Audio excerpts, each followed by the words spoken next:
You are being poisoned. Everything is filth. One thing that makes the modern world actually so much worse than the ancient degradation that has always been the lot of mortal humans. But modern world is worse because you can't really escape it. Your food, your water, the air, the things you touch, the receipts, as you know, but mainly, of course, the food is poisoned systematically and on multiple stages of production. The water as well. I don't know, and I don't care if it's deliberate attempt to wipe out humanity the way Alex Jones says. But does it matter in the end? Because even if it's done just for profit, the human beast is such a mendacious and wicked creatura that even when it shivs you for profit or personal gain, it needs, in some cases, even to pretend that it's out of a demonic wickedness and not just for money. It cries out in pain as it strikes you. In other words, there's a way in which certain kinds of people feel the need to dehumanize their victims so they can better pilfer them with a clean conscience, or even with joy. Look at the beautiful young ladies who call unborn babies clumps of cells, and in an exaggerated way feel the need to engage in the vilest smear, such as to call babies in their wombs parasites and other such words. They feel this need to engage in cruelty and in meanness towards their victims. Look at the lore also that developed, for example, among Ashkenazi Jews about peasants, and in particular about Polish or Ukrainian peasants.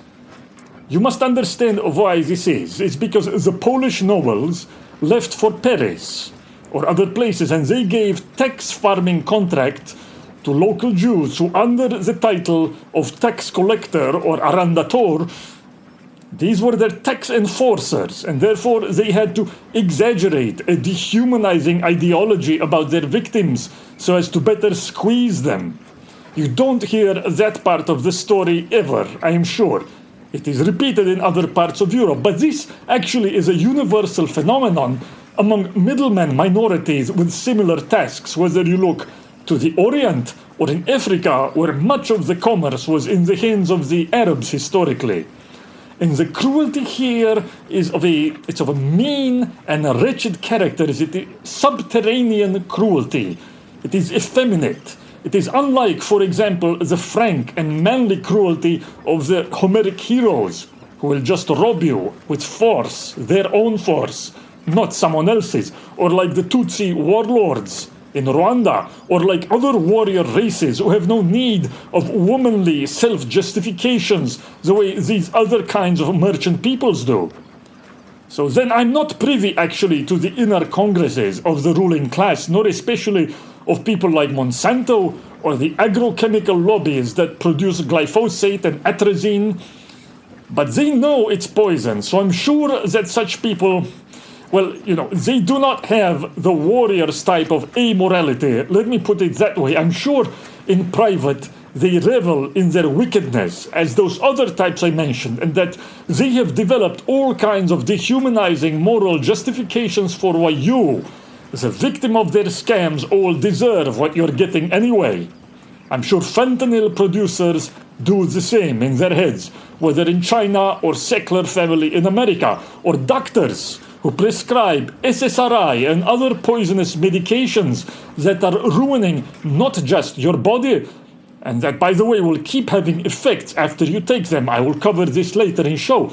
But in some cases, they poison also your germline, and therefore your posterity's future, should you have any.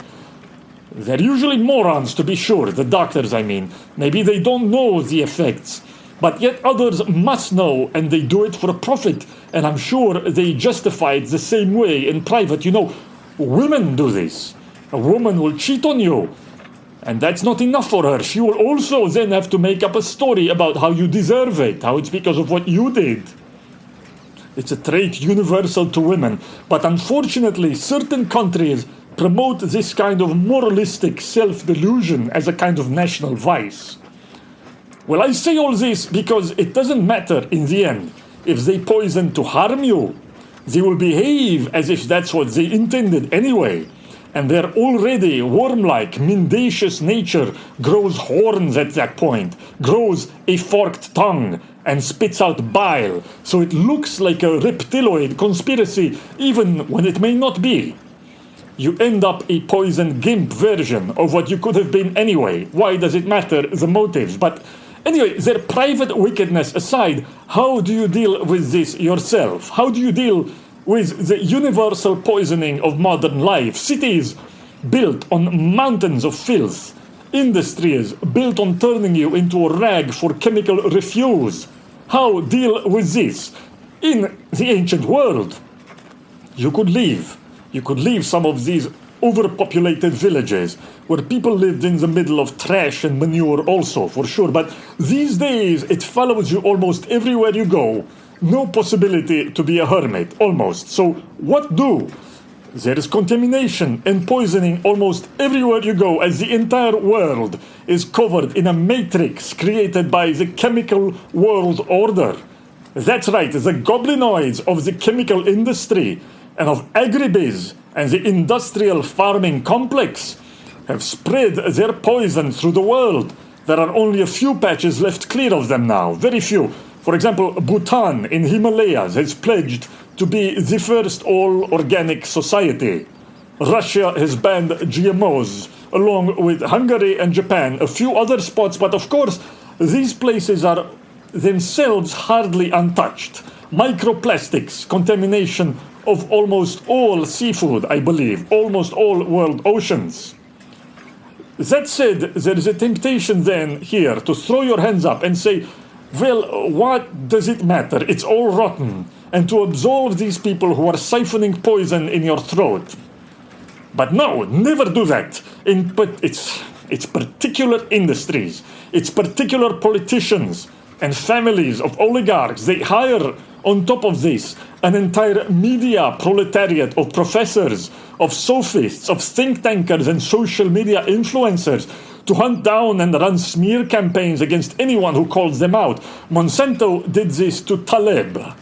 Now let me ask you, when you think of Frog Twitter, aside from the fact that we, Frog Twitter, are degenerate autists, what is the one signature achievement of ours that you can think of? Do not touch receipts, right? It's entered popular culture by now. This concern, don't touch receipts. Even Andrew Yang is pandering to it too. What is in my byline on Twitter? Anti-xenoestrogen activist. Well, it's reasonable to assume that industries that rely on these substances, who have flooded the world with them for decades, it is reasonable to assume that they'd be interested perhaps in countering us somehow, in making sure that we don't effect a change in the people's culture that would turn them against this tide of chemical poison. In the end, it all really is about that to the ruling class, selling toothpaste. And this, it's all fine to assume modernity under the rule of merchants and commerce, that it lacks spirituality or high art, and to pretend to wring your hands about that, knowing that such concerns are very far really from the minds of most people.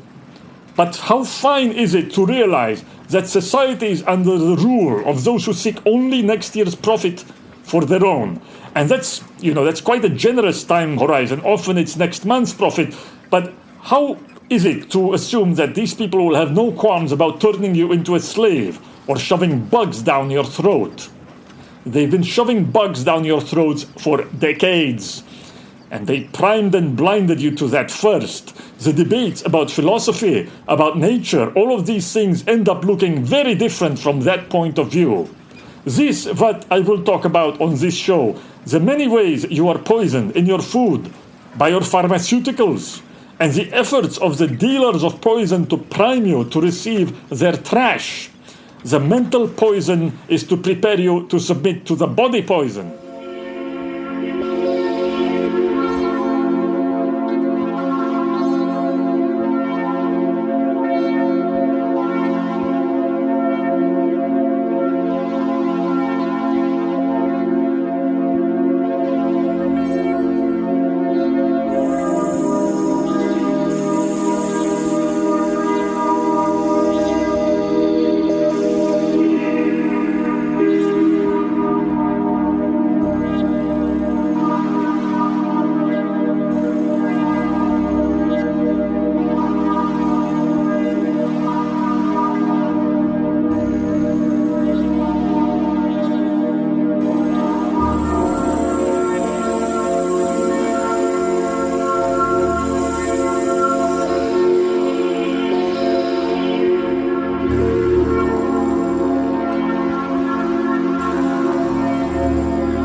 entire food supply almost is contaminated on many levels. Let me talk first about the non-chemical sense.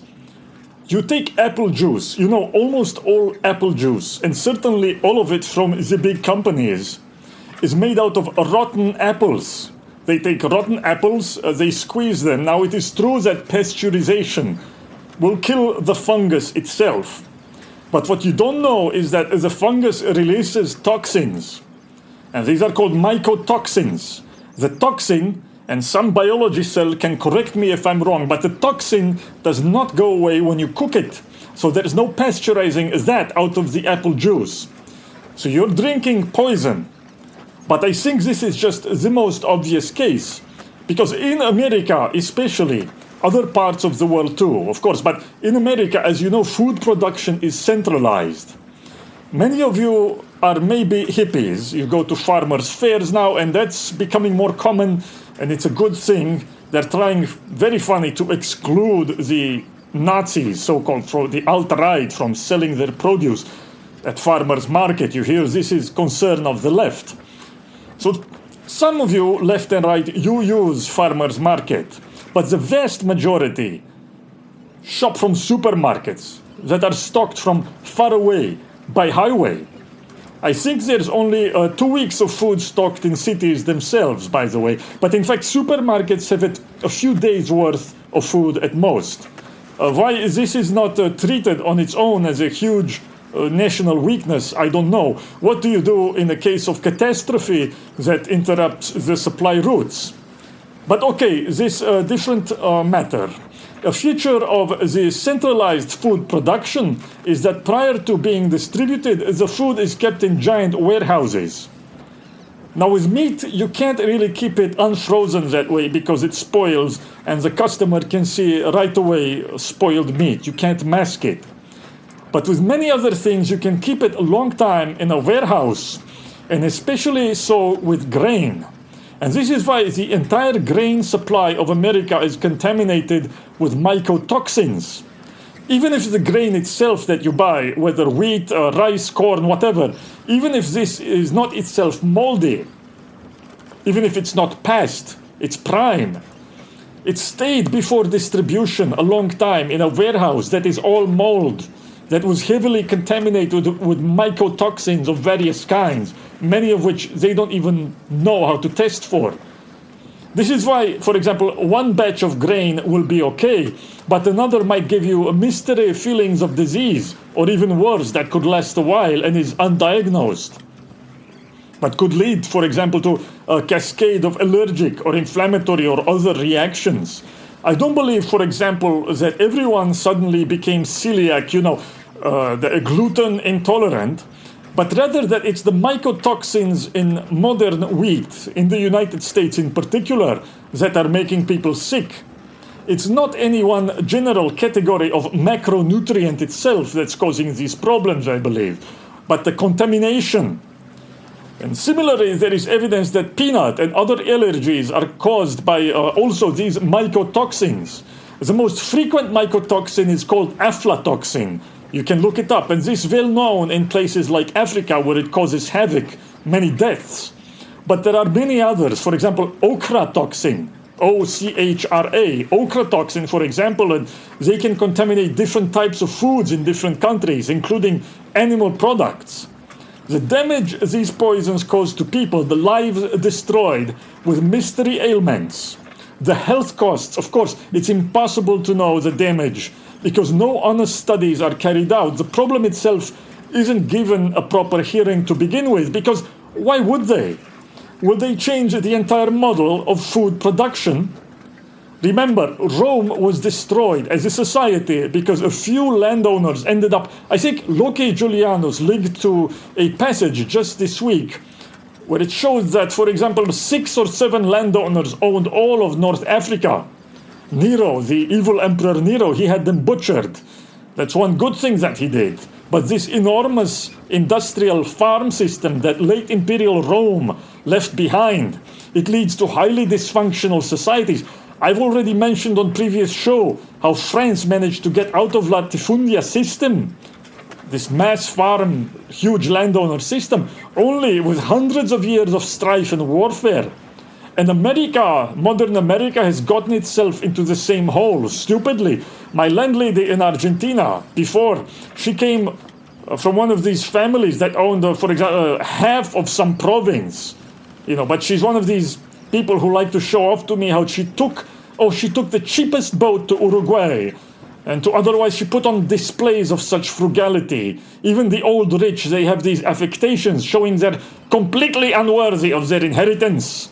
Their inheritance should belong to me, so I can fund enormous archaeological digs. For example, I would dig up the entire shore of the Kara Sea and other parts of the Arctic. I would build a large Hadron Collider of my own. It reminds me, Lieutenant Commander Geordi LaForge from Star Trek, you know him? That actor, I think LeVar Burton, the actor that plays him, is a physicist in real life. She's the discoverer of the Higgs boson, the famous ghost particle, the Higgs boson. But in any case, you see, I believe in the real science, experiments where I would breed gorilla and human and create a class of workers. And I hear a rumor that Stalin had plans to do so. It's true, Stalin had plans to create hybrid race of human gorilla, but I suspect that had he been successful, there wouldn't have been the inauguration of communist paradise, but rather that Soviet college girls would have bragged to each other about how they were sport fucking the gorilla hybrid workforce. You think I'm making all this up? I'm not. Look it up. Ilya Ivanov. Oh yes, they were going to inaugurate the end state of communist paradise by using mutant ape workforce. But instead all they got was Brezhnev. Anyway, yes, you see, they are not going to change their entire social structure now, where a few large slave labor agribusiness interests will suddenly give up their power. So, you have to continue eating the ochratoxin and the other mycotoxin and who knows what else toxin-infused grains, you see. You have to. Monsanto needs its money. You'll just have to keep eating them. And to ensure you do so, they've hired a whole proletariat of mental tinkerers and academics. I may have to cover this on future show. The academic as a type to begin with. The mind and spirit of the so-called intellectual whore, who's actually lower in honor than a streetwalker. But that's for another time. Next segment, I will talk chemical contamination.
Might think, well, if grains are infested with mycotoxins, and some dairy also, too, by the way, but then you can switch, you may think, to a carnivore diet and you will be safe.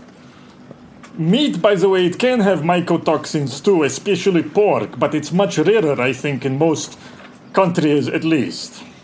But you won't be free in this case, in any way, from the chemical poison, the chemical goblin that inhabits almost everything now. Oranges and many non-organic vegetables are sprayed. You know this already, but do you know that atrazine, which is the worst of the chemical pesticides, one of the worst in which many countries completely ban it. For example, it's banned in the European Union, many other places too, because it contaminates the water, it contaminates everything, and it gets into all animal products. It gets into the fat of the animal especially. It's one of the most powerful xenoestrogens. It's the one that turns frogs from male to female. It makes the frogs gay. That's all documented now. And of course, it was documented when Alex Jones first said it a long time ago. He was just following the studies that were already out at the time. But it's completely true. It's one of the most dangerous things. And the government approves its use on you. They think you're trash. The FDA thinks it's just fine to use atrazine. Forget escaping this by having carnivore. It gets into all animal products and is actually accumulated there in large quantity. You can have it grass-fed even and whatever, but if the atrazine is in the water of the ground, the pasture will be contaminated and so will the beef. For example, the epicenter of atrazine poisoning is in Illinois, I believe, the epicenter in the United States. Menaquinone 4, by the way, of course, he helped me for this episode with secret dossier of information. But you see, once it gets into the water table, it will contaminate everything. So when you eat beef, they can even call it organic. But if it's from somewhere like Illinois, it will be poisoned meat. You might as well inject ground up birth control pills. You talk about eating bugs, they might as well make a meal of soy oil with a vinaigrette of bean husks and ground up birth control pills and a sprinkling of hops, because that's already most of your modern diet. It's in every animal product, so I'm sorry if the vegetarians are mostly right on this. Of course, they're hardly free from contamination of other kinds. You have to understand something shocking about what estrogen means. You think estrogen is the female hormone. I tell you that you've been made to think this. This is not a scientific or a medical fact. This is a product of marketing, the marketing of the chemical industry. Atrazine is hardly the only xenoestrogen. Estrogens are in everything now. Well, what are estrogens? Estrogen is a stress hormone, okay? It's not the female hormone. That's only incidental to the fact that cell division, and I'm speaking loosely now since, I'm not exactly a physiologist, no matter what you've heard, but let me speak loosely and poetically, but in substance, not wrongly. But in the female, there is menstruation process, and that process of cell division, of proliferation, is, so to speak, governed by estrogen, so the female needs, in some sense, an excess of estrogen to deal with that system, with that process, or more of it than the male does anyway. So now, of course, you will die without estrogen. It's necessary for all kinds of physiological processes, but what I'm telling you is that it's necessary above all for cell division and proliferation. And this is so to speak, this is a stress process of the body. There is a deep link between estrogen, serotonin, and stress response in the body. And an excess of estrogen is actually what you can see induces the metabolic state of cancer, which is the indiscriminate proliferation of certain kinds of cells, or what I have called the reversion of the organism to the yeast state, which is a state of pure proliferation. And you can look up for yourself the deep connection also between fungus, and estrogens, and the existence, even in particular, of mycoestrogens that pollute many things as well. But you see, this entire reality of estrogen as a stress hormone and the precursor of the cancer metabolic state, which of course is the stress metabolic state, that is the cause of so many other diseases as well. This was all obscured by the dirty trick of rebranding estrogen as the female hormone. And this was done with a whole proletariat of merchants, marketers, of doctors and researchers who bore false witness so they could be merchants too, so they could get one over you and change the culture, that is to prime the serfs to accept the mass contamination of their food supply and indeed of their everyday lives with chemicals that largely act as xenoestrogens. And it is not a coincidence that other substances promoted in modern life actually induce the same overexcitability by different pathways, neurological or psychological or otherwise, so that the entire modern condition can be described as one of hyperventilation and overexcitation. You know, this horrible advertisement, America runs on Dunkin'. Disgusting! They glory turning you into an infernal machine and they rub it in your face. Remember those ads for the gig economy? They thought that was a good idea, advertising your future as a frazzled Wojak Coomer. Well, anyway, so actually coffee is good for you on many levels and has numerous protective effects. It's not part of this complex of poison I mentioned. It acts in the body apparently in a manner analogous to progesterone, not to estrogen, which is to say it protects the structure and integrity of your bodily functions and your energy, rather than promoting the opposite state that I mentioned, the one of stress and proliferation. That's what I mean. It's not that estrogen as such is bad, but it's that it contributes to this complex of poisons that promote overexcitation in the modern condition. There's just too much estrogen today as a consequence of chemical contamination. But the really shocking this is the extent to which modern marketing and the psychological warfare has succeeded, for example, in brainwashing nations to accept their poisoning by this rebranding of what estrogen really is.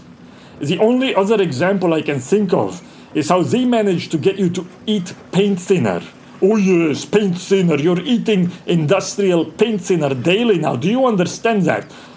The vegetable oils, the ones made from, let's say, cottonseed oil, canola seed, canola oil, corn oil, and yes, of course, soy oil, but these kinds of polyunsaturated fatty acid oils were used, let's say, 100 years ago as paint thinner.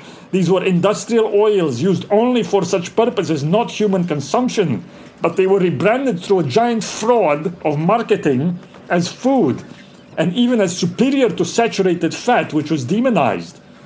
You know, saturated fat oils were the ones that were used back then. Everything was lard, or the popcorn was made with coconut oil.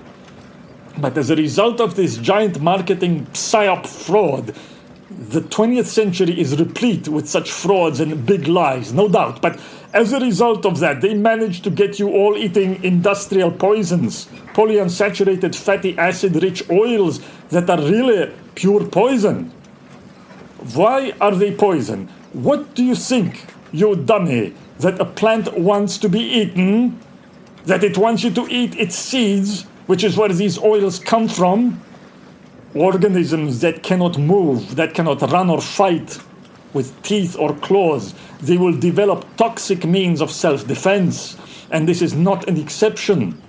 This is how they modulate the immune system of an animal that dares to eat the seeds. So actually PUFA, these vegetable oils, I'll just call them PUFA, is used, I believe, even in modern hospitals for immunosuppression.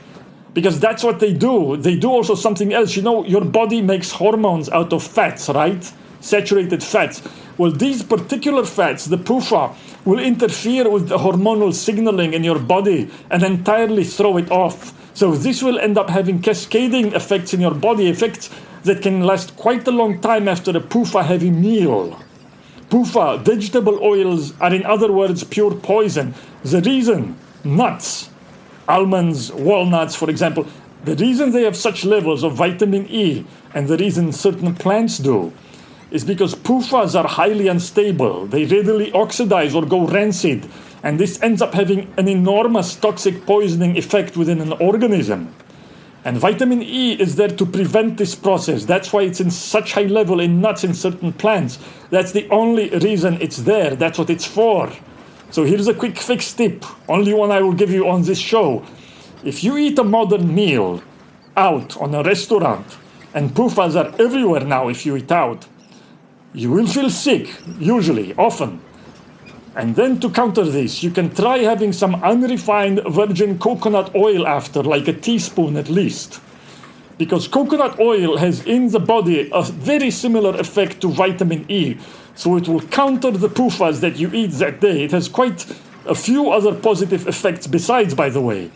You know, real coconut oil is antiseptic at the cellular level. The dairy industry uses it as a way to sterilize its equipment. It's used as an industrial antiseptic, coconut oil. It's a pretty strong antimicrobial, particularly against fungi, by the way. And a little bit, for example, a teaspoon, will often stop many feelings of unexplained mild illness that can come from endotoxin poisoning in your intestines. So anyway, you see what I'm saying? That PUFA, though, they were totally unused 100 years ago, but by marketing tricks and by buying whore doctors and whore academics and researchers, they managed to brainwash nations into self-poisoning. They should be completely banned. To the extent that now PUFAs are actually now in everything. When you eat out, it's basically impossible to avoid vegetable oils. So let's say you decide, okay, I will eat meat at a restaurant. But if that meat was marinated in a broth of salt and other things, and especially what I mean in a broth of soy oil or canola oil, they won't tell you that on the menu. You go on an airplane and nearly everything is made of soy. The cookies, the bread, everything has soy oil, which is very cheap. I think 40 times cheaper than, for example, butter.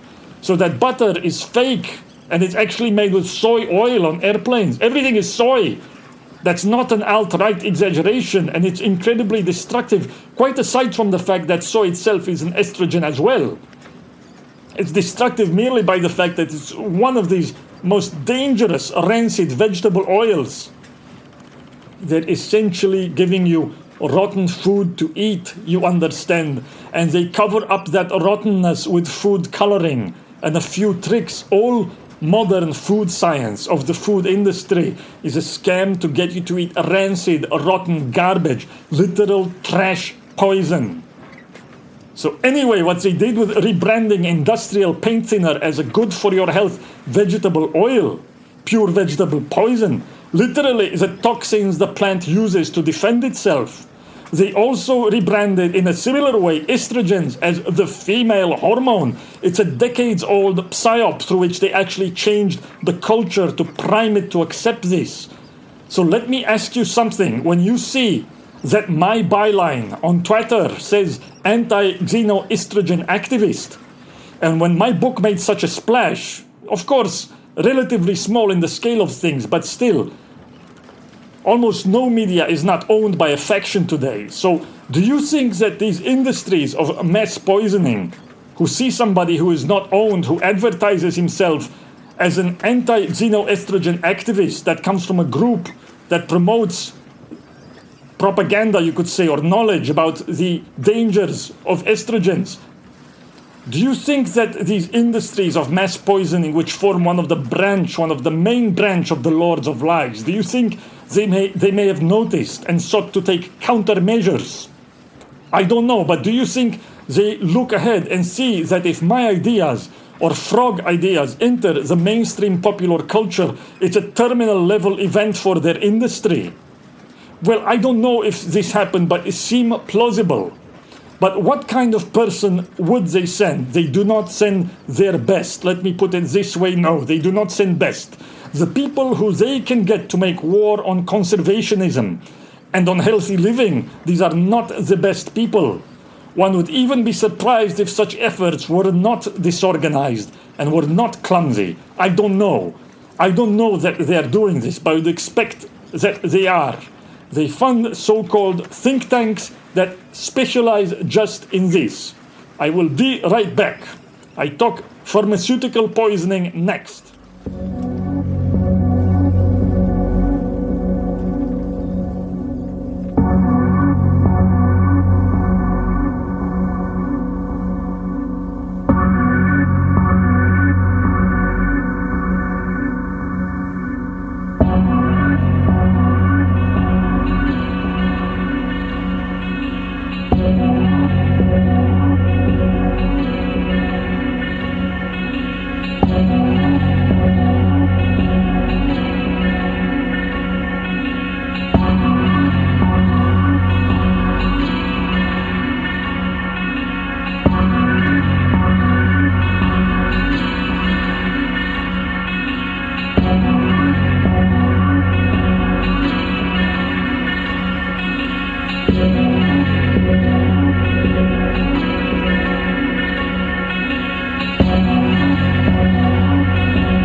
Trump's famous tweet about massive injections in infants causing autism has been persistent subject of ridicule for establishment and for Redditors. And I'm not going to touch the vaccination controversy because there are others who do it well already.